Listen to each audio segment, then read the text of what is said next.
One thing you know if you've ever tried to sincerely direct a film, craft the illusion of a coherent narrative sequence, it is very costly, time consuming, and the logistics of casting, finding appropriate safe locations to shoot, can be extremely challenging and stressful.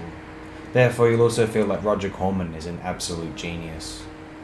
Today we shall discuss his supposedly infamous 1956 feature, It Conquered the World. Dr. Tom Anderson, portrayed by Lee Van Cleef, is a scientist who has made contact with an alien from Venus using a radio transmitter. The alien's motivation is to take control of the Earth, enslaving humanity using its mind control device. Of course, the alien, let's call them It, claims to be bringing peace to the world by eliminating all of its emotions. To this end, it disrupts all electronic power on Earth. By the film's climax, only one Dr. Paul Nelson, Tom Anderson, Anderson's wife, and a group of soldiers are free from It's hypnotic influence. Nelson attempts to persuade Anderson that he has made a grave error in trusting It. It is among the strangest monsters ever committed to celluloid. Look at it! The film's screenplay was penned by Lou Rossoff, who had previously written Day the World Ended for Corman. Charles B. Griffith gave the film an uncredited rewrite before shooting commenced. This was actually the earliest film, well, along with Gunslinger, that Griffith and Corman collaborated upon. Griffith would later be known as the screenwriter for Corman classics such as Not of This Earth, A Bucket of Blood, Little Shop of Horrors, The Wild Angels, as well as Paul Bartel's Death Race 2000.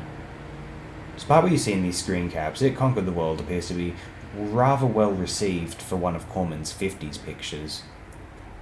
Even upon its release, it apparently received praise from Variety magazine and was positively noted in a 1963 issue of Sight and Sound, and more recent comments by Leonard Maltin and Dave Kerr are far from dismissive, claiming the film to be, whilst flawed, interesting and not half bad, respectively. Considering what this film is, I'm genuinely stunned by the contemporary charity towards it. I mean, don't get me wrong, this is a fun film, but it is not one of my very favourites from Roger. It's an important piece of his filmography, but to suggest that this is one of the actual good ones, to recall that gross MST3K cynicism, is to undersell certain other Corman films, such as Day the World Ended, Not of This Earth, Machine Gun Kelly, and A Bucket of Blood, just to stay in the 1950s. Nevertheless, check out It Conquered the World. It also receives a positive notice from Frank Zappa on his 1974 live album Roxy and Elsewhere, one of his many sensational recordings.